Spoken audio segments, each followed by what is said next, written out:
Cada vez que pensamos en el golpe de Estado en Chile en 1973, el 11 de septiembre de 1973, se nos vienen a la memoria imágenes muy duras. Por lo general, aquellas de los tanques o esas imágenes adustas del general Augusto Pinochet. Esta vez decidimos compartir con ustedes imágenes diferentes, mostrar a un Salvador Allende muy distendido en un diálogo con un amigo de él, Augusto Olivares, un periodista que se suicidó también en el Palacio de la Moneda el día del golpe, y Fidel Castro en su visita a Chile. Allende asumió el 4 de septiembre de 1970 y poco más de un año después Fidel Castro llegó en una visita oficial a Chile y se quedó casi 3 semanas y recorrió el país de punta a punta. Un Fidel todavía con mucha energía, 45 años, 12 años después del triunfo de la revolución, el aura de la revolución cubana todavía era muy fuerte y además había varios movimientos guerrilleros en América Latina que justamente levantaban las banderas de la revolución cubana. Sin embargo, en Chile, Salvador Allende había elegido un camino diferente, lo que se llamó la transición pacífica al socialismo. Él había triunfado al Frente de la Unidad Popular con un programa realmente muy radical para tratar de provocar profundas transformaciones estructurales en Chile. De hecho, el 11 de julio de 1971, antes de la llegada de Fidel Castro, él nacionaliza el cobre. ¿Qué vamos a ver hoy? Realmente un diálogo distendido entre dos estadistas, un Fidel muy respetuoso respecto de la figura de Salvador Allende, aunque en ese momento había un debate. Estaba muy claro que lo que impulsaba a Cuba eran los movimientos armados para la toma del poder, como había sucedido en Cuba. Buscaban la revolución por la vía armada. En Chile se buscaba un camino diferente. Vamos a ver un diálogo, les reitero, muy distendido entre dos estadistas que no se privan de comentar nada de lo que estaba pasando en ese momento en Chile y en Cuba.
Desde hace mucho tiempo que los hombres del mundo deseaban tener una oportunidad de ver frente a frente, muy próximos, al primer ministro de Cuba, comandante Fidel Castro, y al presidente de Chile, doctor Salvador Allende.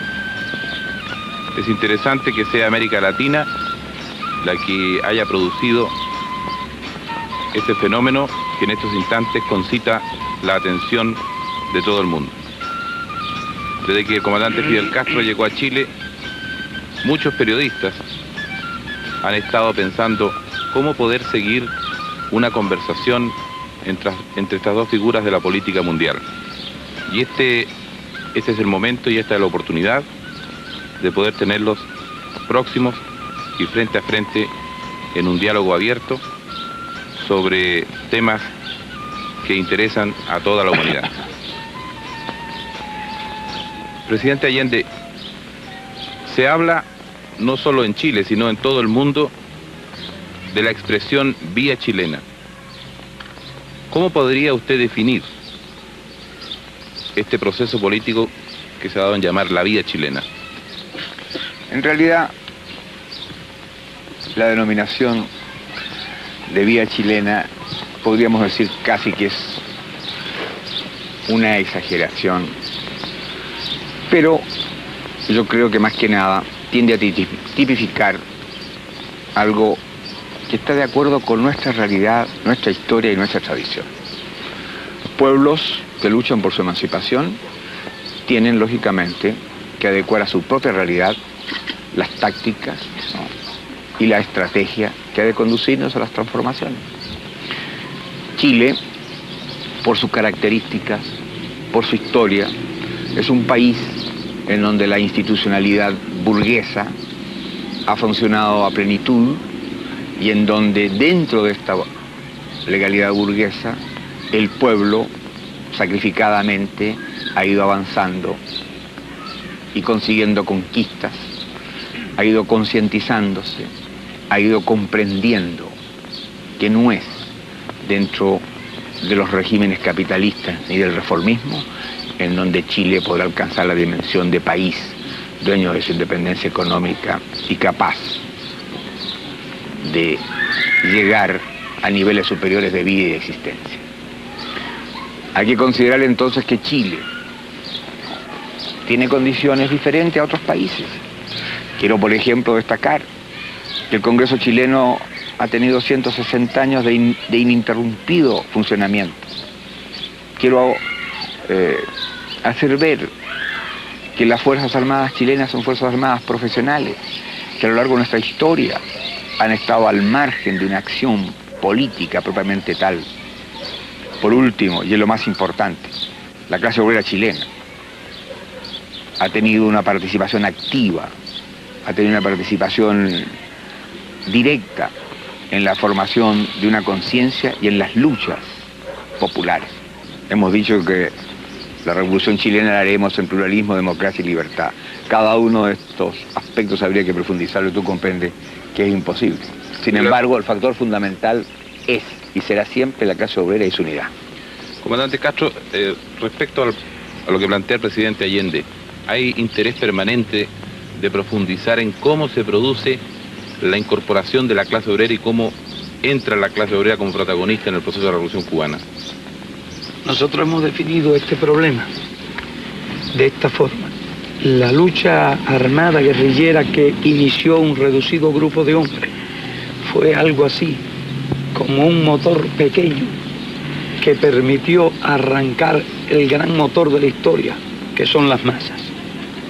El movimiento obrero en Cuba, durante los últimos gobiernos, tanto el gobierno corrompido de Perío como el gobierno tiránico de Batista, estaba controlada por dirigentes oficiales que virtualmente habían tomado por asalto a los sindicatos, asesinando dirigentes comunistas y dirigentes obreros honestos.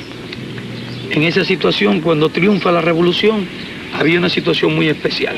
No había dirección oficial obrera, pero había un apoyo total y absoluto de la clase obrera al movimiento revolucionario, que es un movimiento que se gestó con obreros y campesinos. Nuestros soldados guerrilleros eran hombres de la zona, campesinos y trabajadores y obreros.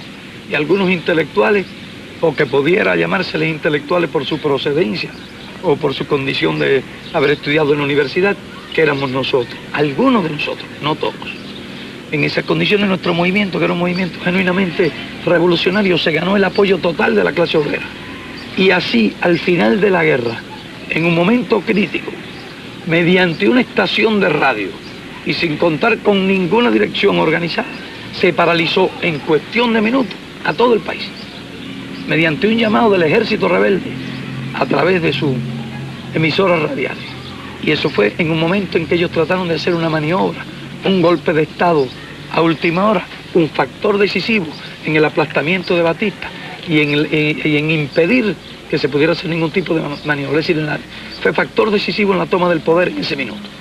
Y claro, después del triunfo de las armas, la clase obrera pues se organizó, se preparó y constituyó el baluarte, constituyó la masa de combatientes. Mientras nosotros por un lado continuamos desarrollando nuestro pequeño ejército, que llegaron a convertirse en poderosas fuerzas armadas, al mismo tiempo, en caso de lucha, en caso de agresión al país, lleva detrás todo el pueblo organizado, encuadrado en sus unidades militares, de manera que nosotros podemos decir que en nuestro país todos los obreros son soldados.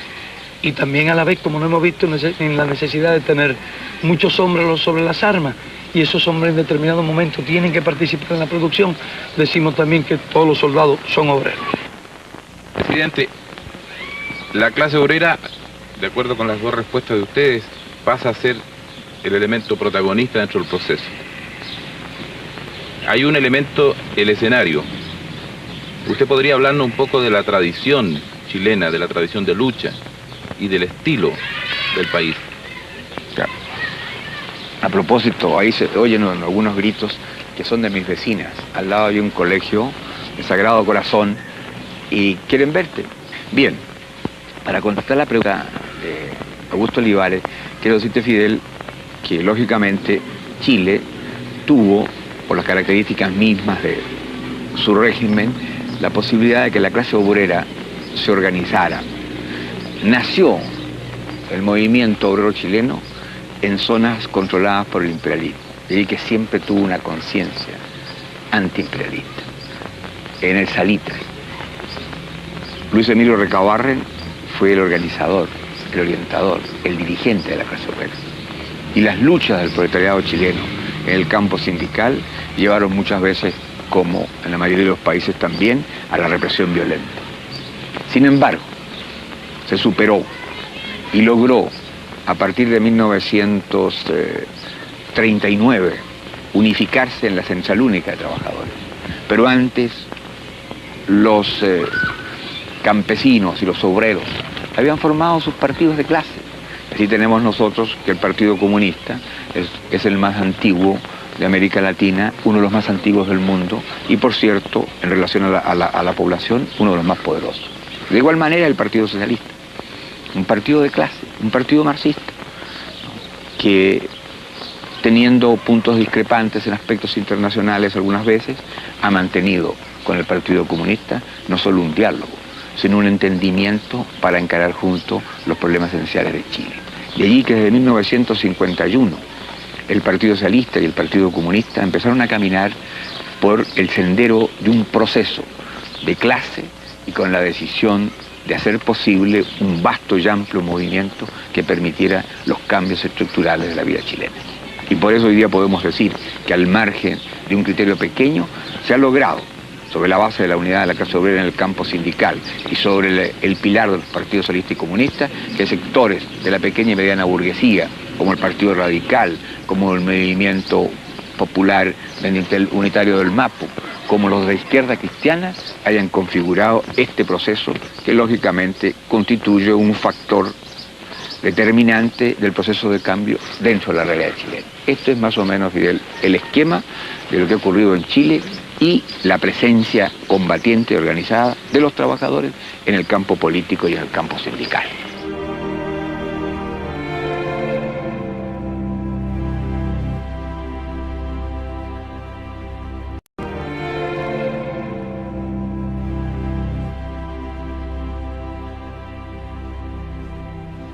está muy acostumbrado a ver imágenes de Fidel Castro cuando se dirige a multitudes, con mucho entusiasmo, con mucho fervor. Lo mismo pasaba también con Salvador Allende. Uno también está acostumbrado a ver esas imágenes de fervor.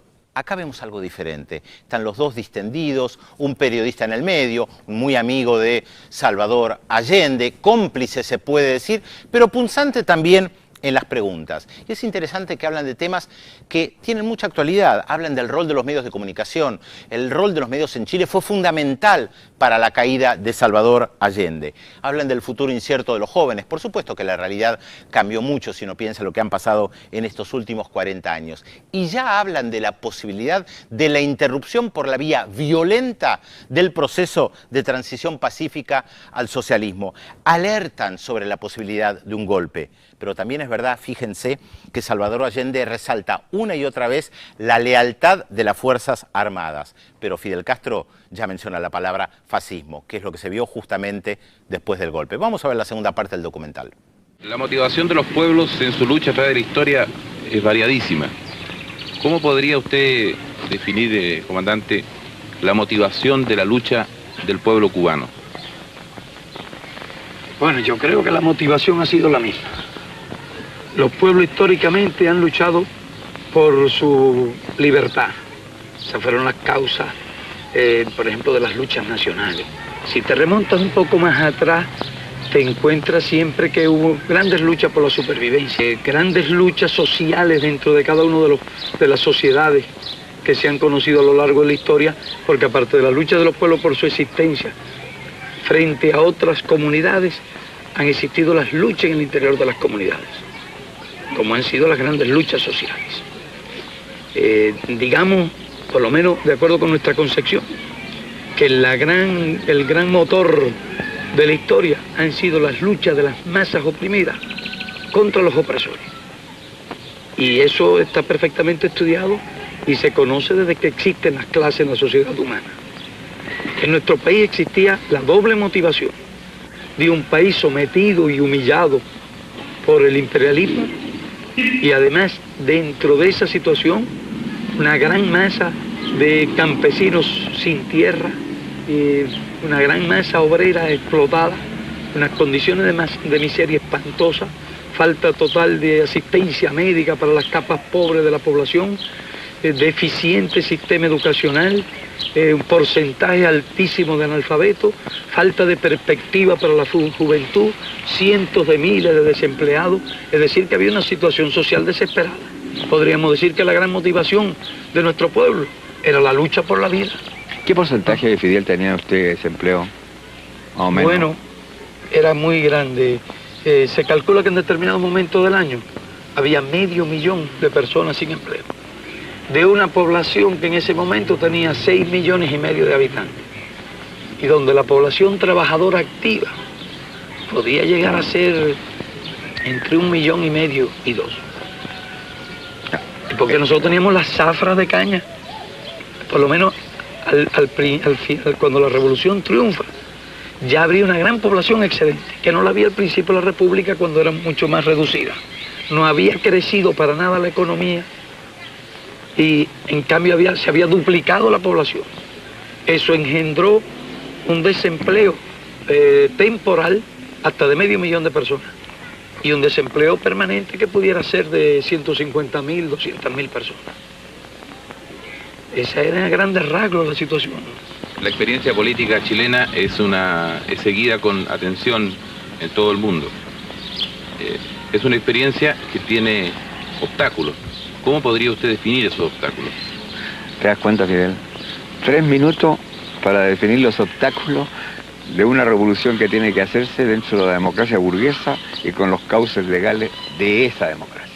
Sin embargo, tú sabes perfectamente bien que hemos avanzado. Obstáculos.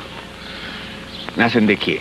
En primer lugar, de una oligarquía con bastante experiencia, inteligente, que defiende muy bien sus intereses y que tiene el respaldo del imperialismo.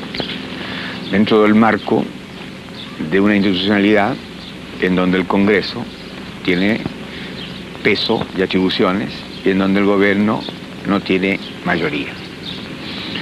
De allí entonces que las dificultades sean bastante serias y hacen que el proceso revolucionario chileno, dentro de los marcos de esta legalidad, encuentre, ¿no?, cada día y en cada momento obstáculos para el avance del cumplimiento del programa de Unidad Popular. Por ejemplo, fíjate tú, es cierto, obtuvimos el despacho unánime del Congreso de la ley que ha permitido nacionalizar el cobre, pero cuando hemos buscado el camino de comprar las acciones de los bancos y de los monopolios, ya nos hemos encontrado con obstáculos, con resistencia, ¿no? Y el Parlamento exige que haya una ley que vaya determinando caso por caso, o bien una lista determinada de aquellas empresas que deberían formar parte del área social. Usted comprende, pues, Augusto Olivares, que las dificultades, en el caso nuestro, también están en relación con ¿qué? Con una libertad de prensa que es mucho más que la libertad de prensa, que es un libertinaje de la prensa. Se deforma, se miente, se calumnia, se tergiversa. Los medios de difusión con que cuenta son poderosos. Periodistas vinculados a intereses foráneos y a grandes intereses nacionales, no solo no reconocen, sino que deforman, repito, las iniciativas nuestras. Todo esto teniendo nosotros que respetar las conquistas que el pueblo alcanzó y la cual, lógicamente, hace uso y mal uso la oposición al gobierno popular. Por eso, y tú lo has dicho también, y lo has reconocido, que las dificultades que se nos presentan a nosotros son bastante Son grandes. admirables las dificultades de ustedes. Ya ves tú. Presidente, y a pesar de esos obstáculos, se puede llevar adelante el proceso. Y se avanza, ya lo he dicho, el cobre es nuestro, el hierro es nuestro, el salitre es nuestro, el acero es nuestro. Es decir, las riquezas básicas las hemos conquistado. Pero aquí hay una cuestión importante sobre esta pregunta que hace Olivares acerca de la vía y de las dificultades y de la marcha del proceso. Y es que el pueblo chileno, en virtud de esa tradición, de la estabilidad de sus instituciones, de sus partidos de izquierda organizados, que logró hacer un aglutinamiento de fuerza suficiente para obtener la victoria en el campo electoral y que efectivamente ha emprendido una serie de cambios de estructura muy importantes y algunos de gran trascendencia histórica, como la recuperación del cobre, del salitre, el control de los bancos. Todas esas medidas han afectado profundamente los intereses de los monopolios de Estados Unidos y han afectado también intereses de los sectores oligárquicos del país. Entre ellos las medidas de aplicación a mayor ritmo, a mucho mayor ritmo, de la ley de reforma agraria. Y esta situación engendra una gran resistencia de esos intereses, que además controlan, como decía el presidente, grandes recursos de lucha. Partidos también tradicionales, con experiencia, habilidad, control mayoritario de los medios de divulgación masiva, experiencia en el arte de sembrar los temores, de explotar la ignorancia. Todos esos factores constituyen obstáculos formidables. Fíjate, Fidel, además, y perdón, inclusive hay que reconocerlo, algunos de esos partidos han logrado en los sectores de pobladores, la gente con menos conciencia tener arraigo, en algunos sectores del campesinado. Tú sabes que hay una masa en Chile de un porcentaje alto de analfabetos, gente que no hemos podido inclusive todavía incorporar plenamente a la lucha del pueblo. Bueno, yo tengo una impresión que esa resistencia acude a los procedimientos clásicos, además desarrollados, y son procedimientos que nosotros calificamos de fascistas, y que tratan, por tanto, de ganar masa con la demagogia, si es posible, en los sectores más atrasados de las capas humildes, y ganar masa en las capas medias. Y entonces ahora falta una cuestión por demostrar, si esos intereses se resignarán pasivamente a los cambios de estructura que la Unidad Popular y el pueblo chileno han querido llevar adelante. Y es de esperar, si nosotros vamos a analizar teóricamente esta cuestión, que hagan resistencia fuerte e incluso hagan resistencia violenta. De manera que sea un factor que no se puede descontar en absoluto de la actual situación chilena, a mi juicio, que es el juicio de un visitante, que viene de un país que está en otras condiciones y que es como un viaje de un mundo a otro mundo. Tú lo has dicho, y yo creo que es muy justo. Los revolucionarios nunca han generado la violencia. Han sido los sectores y los grupos golpeados por la revolución los que generan la violencia en la contrarrevolución. Mantuvieron los sistemas por la violencia y lo defienden por la violencia. Comandante, tanto usted como el presidente Allende se han referido a los obstáculos que encuentra el proceso revolucionario chileno. ¿Usted podría hablar de los obstáculos que ha encontrado el proceso revolucionario cubano? Mira, nuestra lucha se inicia en medio de un régimen tiránico y sangriento que mantenía el poder mediante una represión brutal, sin ninguna de las circunstancias políticas que tuvieran similitud con la situación de Chile. Totalmente distinto. Entonces se desarrolla una guerra revolucionaria. Se llega al gobierno mediante una guerra victoriosa del pueblo. En esas condiciones la llegada al gobierno ya había suprimido en el proceso de la lucha y al desplomarse virtualmente todo el sistema, los obstáculos principales. No quedó aquel parlamento fraudulento que había establecido como toda una máscara para darle alguna forma legal al gobierno de Batista. Todo aquello se vino abajo con el régimen. En el momento de la derrota huyeron casi todos del país y entonces se estableció un gobierno revolucionario donde el Consejo de Ministros tenía las facultades legislativas y ejecutivas. Eso facilitó mucho la formulación de las leyes y la adopción de las medidas pertinentes. Hubo lucha, desde luego, hubo resistencia, pero desde luego el obstáculo principal nuestro fue de orden exterior, porque chocamos lógicamente de inmediato con los intereses imperialistas. Y entonces el imperialista constituyó la oposición fundamental, una formidable oposición a nuestro país, y que además utilizaba los factores internos, las clases, los terratenientes, los elementos más reaccionarios. Inmediatamente comenzó a organizarlo y a vertebrarlo para una lucha que en un momento dado fue ideológica, pero que durante muchos años fue violenta. Mira, Fidel, allá también el imperialismo controlaba la tierra. El imperialismo controlaba la tierra. El cobre nuestro es la caña de azúcar. Y la caña se cultivaba en las mejores tierras. Y las mejores tierras cañeras eran de la United Fruit Company y de otras numerosas compañías de Estados Unidos. De manera que nuestra ley de reforma agraria nos hace chocar de inmediato contra los intereses imperialistas. Te hice esa pregunta porque es distinto. Aquí controlaban las minas, allá controlaban las tierras. Exactamente. La diferencia era que nosotros no teníamos esos obstáculos de que hablaba el presidente, indiscutiblemente. Lo que sí tuvimos fue una lucha muy frontal del imperialismo que ha durado estos 13 años. ¿Sigue siendo el imperialismo el obstáculo principal del proceso? Nosotros diríamos que el obstáculo de orden objetivo fundamental es ese. Luego hay obstáculos de orden subjetivo. Nosotros no hemos tenido tiempo todavía de desarrollar toda una nueva generación de técnicos, de ingenieros. Eso llevan 20 años por lo menos. Hemos trabajado muy duramente en eso, pero nos encontramos niveles de ignorancia, niveles de subdesarrollo técnico. Perdón, Fidel, en el campo médico, te hago esa pregunta, porque tú sabes que yo soy médico. Sí. ¿Cuántos médicos tenían y cuántos se fueron de Cuba? Teníamos 6.000 y ellos lograron llevarse de Cuba 3.000 médicos. Nos redujeron a la mitad. ¿Y han logrado ahora? Ahora tenemos 8.000. Extraordinario. Y más de 5.000 estudiando en la universidad, estudiando con una gran calidad y bien repartidos. Por eso nuestros servicios médicos hoy son realmente, pero muy buenos, dentro de nuestra situación de recursos materiales. Y mejoran día a día.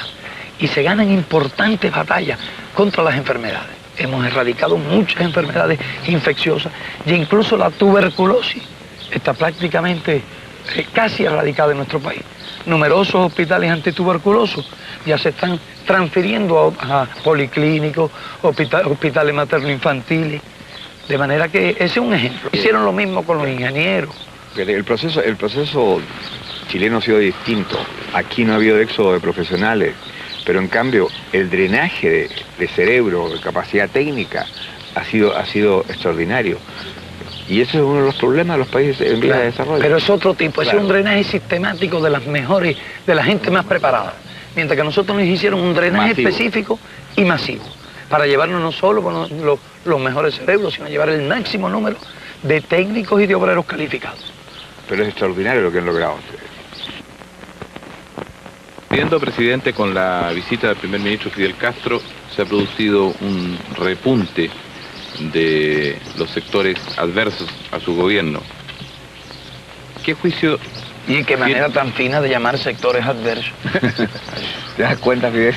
Yo tengo En la prensa de que tú hablabas. Yo soy periodista objetivo, comandante, así que tengo que hacer una pregunta. ¿Y acaso cree que es objetivo llamar con tanta finura a la antítesis de este proceso? Por eso, justamente, es lo que quería entrar en la pregunta. ¿Qué piensa usted, presidente, que se produciría en Chile si la contrarrevolución se alzara?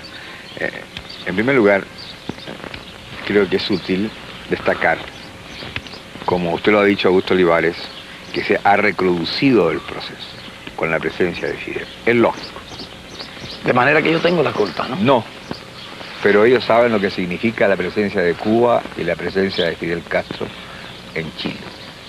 Ellos tienen conciencia de que es vitalizar el proceso revolucionario latinoamericano.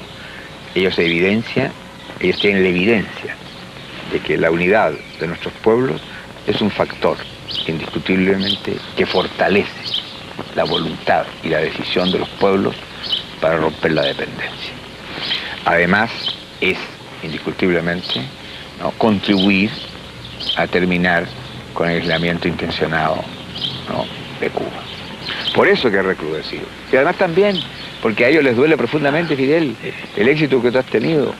El hecho que mineros, campesinos, obreros, soldados, sacerdotes hayan dialogado contigo, las grandes manifestaciones de masa, claro, lógicamente, han sido de cariño y afecto para ti la Revolución Cubana, pero también en el fondo, ¿no?, de apoyo al gobierno, porque es el gobierno del pueblo el que ha hecho posible tu presencia aquí, ¿verdad?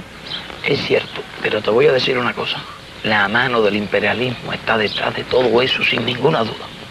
Porque nosotros tenemos bastante experiencia y sé cómo actúan. Nosotros. Y cierto aceleramiento de esas actitudes y ciertas tácticas y la forma en que se han producido, y precisamente durante la visita, y cuando estaba una gran parte del mundo con los ojos puestos en el resultado del diálogo entre nosotros y del encuentro entre nuestros pueblos y nuestros procesos.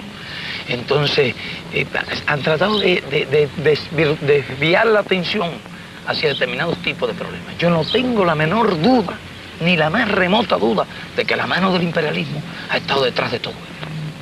Pero es evidente. Y por eso que hice referencia a declaraciones que son inconcebibles y que demuestran la intromisión en la vida interna de un país y que viene de altos funcionarios, ¿no?, de Estados Unidos, que por lo menos debían medir el contenido y el alcance de sus expresiones.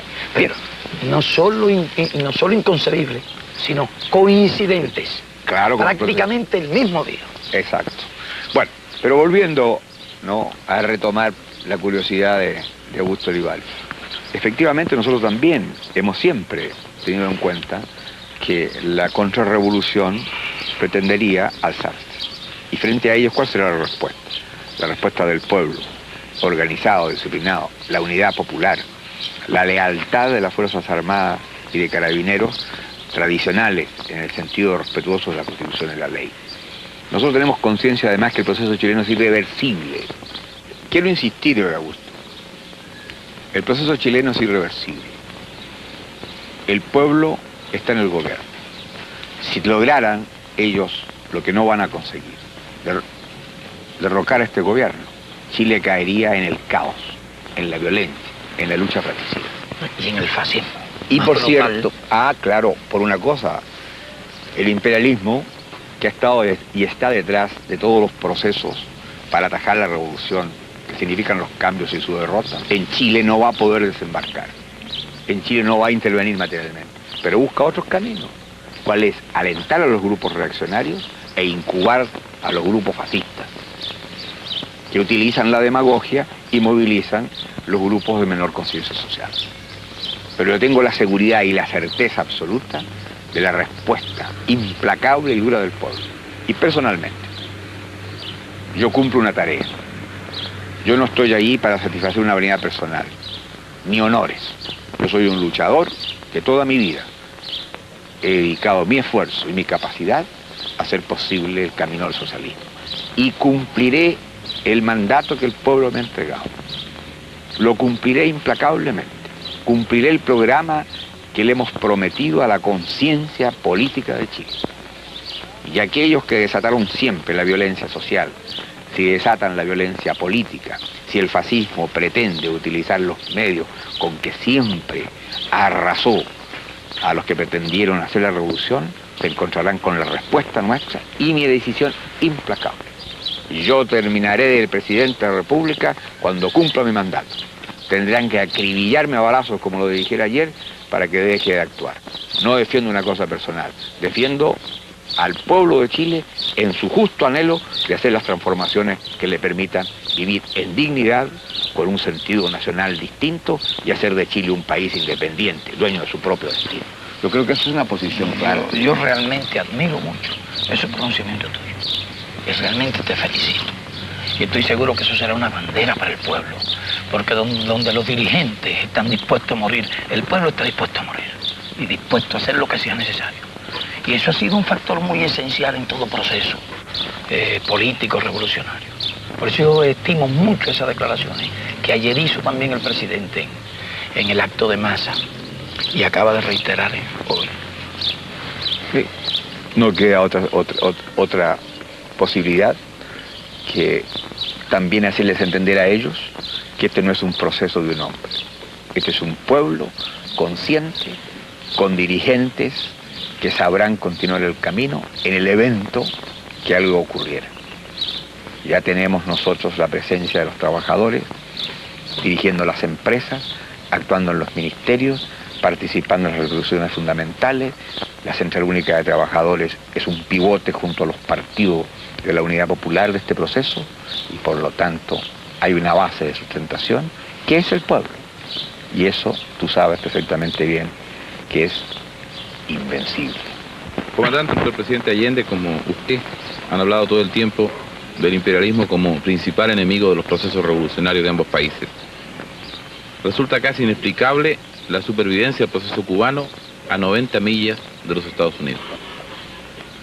¿Cómo puede usted definir las características de ese proceso? Bueno, y ahí tiene un conjunto de factores. Primero, la revolución ocurre en un momento en que la correlación de fuerza del mundo está cambiando, aunque realmente todavía a nuestro juicio en el 59 favorecía al imperialismo. Y ellos inicialmente ensayan una serie de armas, cualquiera de las cuales habría bastado en otras circunstancias para destruir un gobierno. No se dieron cuenta del tipo de gobierno que se había formado, con una fuerza que se desarrolla en el combate, que logra un gran apoyo de la nación. Ahora ellos intentan destruirnos, apenas hicimos algunas leyes que cambiaban la estructura y que chocaban con sus intereses, como fue la ley de reforma agraria, con el bloqueo económico. Digamos, nos suprimieron la cuota azucarera, nos suprimieron totalmente los combustibles. Eso habría bastado para crear una situación muy difícil a cualquier país. Claro, habría desalentado inmediatamente a las capas más débiles, más atrasadas, más cobardes, habría movilizado a sus aliados sociales. Pero en Cuba, ¿qué ocurrió? En Cuba estaba el pueblo y eso sirvió para energizarlo, levantar el espíritu. Pero además pudimos contar en ese momento con la solidaridad internacional. Desde el punto de vista económico, fue muy importante y muy decisiva para nosotros en ese momento que la Unión Soviética nos compró el azúcar. ¿Y el petróleo, Fidel? Y nos abastecció de petróleo. Eso te preguntaba. Fueron dos factores muy importantes. ¿Cuánto petróleo al año? En ese momento consumíamos unos 4 millones de toneladas. Qué importante. Y ellos producían 100 y tantos millones. Fue un gran esfuerzo. No tenían la producción de hoy y la flota de transporte que tienen hoy. Pero entonces ellos, los imperialistas, intentaron ya el empleo de las armas. Y fueron a usar el procedimiento de Guatemala, una invasión de mercenarios desde el exterior. Indiscutiblemente subestimaron una vez más al pueblo y la invasión fue totalmente aplastada. Después estaban planeando ya otras medidas, otras agresiones con intervención directa de su fuerza. Y fueron esos factores los que originaron las medidas que condujeron a la crisis de octubre. Ellos han utilizado armas políticas, armas militares, armas económicas. Pero nosotros hemos logrado desarrollar un pueblo muy unido, en que no hay ningún factor diversionista, no hay elemento de división. Hemos creado una gran igualdad, una gran unidad. En nuestro pueblo, hombres y mujeres están dispuestos a pelear. En nuestro país, hombres y mujeres están dispuestos a luchar hasta la última gota de sangre. Y eso el imperialismo lo sabe. Y por eso nos respeta. Y yo no creo que tenga ya ni la más remota posibilidad de aplastar a la revolución. Y en todo caso tendría que aplastar el país. Y nosotros, con relación a eso, tenemos una frase de Antonio Maceo, que fue uno de nuestros más valerosos combatientes de la independencia. Quien intente apoderarse de Cuba, recogerá el polvo de su suelo, anegado en sangre, si es que no perece en la demanda. Y eso es lo que nosotros podemos decir hoy, y tenemos la completa seguridad de que sería así. Además de que nos resulta tan fácil, desde el orden, desde el punto de vista militar, resolver determinadas misiones, porque en determinados puntos nosotros podemos lograr una correlación de fuerza, por lo menos en tierra, similar a la de un grupo de las mejores divisiones de infantería de Estados Unidos. Eso es una cosa clara y ellos lo saben. Pero saben que tenemos además la solidaridad del campo socialista y las consecuencias que pudieran tener una guerra de ese tipo de exterminio, un genocidio contra Cuba. Entonces estos son los factores que explican la solidez, la fortaleza y la seguridad de nuestro pueblo en la revolución. Ya no es época de genocidio, eso el mundo lo rechaza violentamente y la conciencia de los pueblos se levantará ante cualquier amenaza de ese tipo. Nosotros podemos levantar 600.000 hombres sobre las armas en cuestión de horas. Presidente Allende y comandante Castro, ustedes se han reunido en muchas oportunidades en Cuba, pero es esta la primera vez y es Chile del encuentro de ustedes dos como gobernantes. La atención de todo el mundo ha estado concentrada sobre estas conversaciones que ustedes han tenido sobre la visita del comandante Castro. Y especialmente América Latina, en la que ha estado pendiente. ¿Qué le parece a usted, presidente, este encuentro de ustedes como gobernantes de dos pueblos que están en el proceso revolucionario frente al cuadro de una América Latina explotada? La verdad es que tenemos que considerar que Cuba y Chile constituyen la vanguardia de un proceso que tiene que ser al resto de los pueblos latinoamericanos. Yo diría más que al resto de los pueblos explotados del mundo. Pero América Latina no puede seguir siendo solo continente de la esperanza. Hay que imaginarse lo que significa la brecha, la distancia que separa a nuestros países, dependientes en lo económico y sometidos en lo político, de los países del capitalismo industrial y de los países socialistas. En América Latina no puede seguir existiendo la diferencia brutal de una minoría dueña del poder y la riqueza y las grandes masas al margen de la cultura, de la salud, de la vivienda, de la alimentación, de la recreación, del descanso. Muchas veces lo hemos dicho y bastaría citar tan solo una cifra.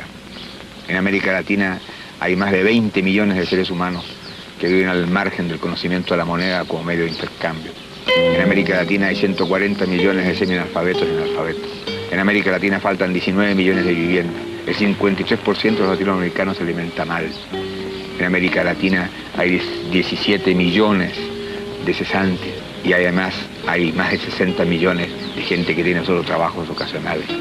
Por lo tanto, el régimen capitalista ha demostrado su ineficacia. La explotación del hombre por el hombre como característica de eso ha hecho crisis.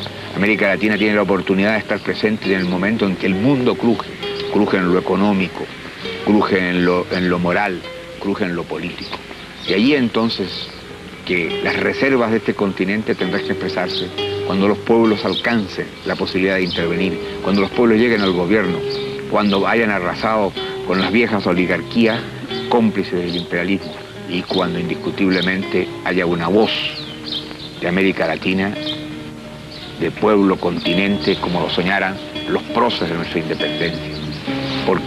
Por los caminos de acuerdo con la característica de cada país, ya emerge esta voluntad, ya se hace presente, e indiscutiblemente no solo en este continente, sino en otros continentes. Lo hemos dicho muchas veces, los que han caído en Vietnam y caen en Vietnam, no solo lo hacen por su patria, lo hacen también por el resto de los explotados del mundo. Los que cayeron en Cuba señalaron un camino de esfuerzo y sacrificio para hacer posible la Cuba de hoy, el primer territorio libre de América Latina. Los que cayeron hace años en Chile constituyen la simiente de este proceso revolucionario. Los pueblos explotados del mundo tienen conciencia de su derecho a la vida y por eso que el enfrentamiento está más allá de nuestra frontera y se hará en sentido universal. Pero América Latina tendrá algún día la voz que le corresponde a un pueblo hasta hoy día sometido para que sea mañana la voz de un continente libre.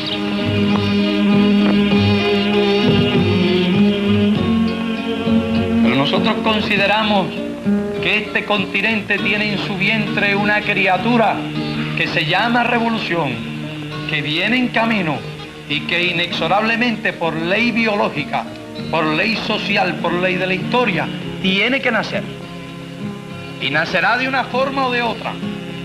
El parto será institucional, en un hospital, o será en una casa. Serán ilustres médicos, o será la partera quien recoja la criatura. Pero de todas maneras, habrá parto. América está dormida, pero no por mucho tiempo. Ya empieza a soplar el viento que trae la libertad. América está dormida, pero no por mucho tiempo. Ya empieza a soplar el viento que trae la libertad.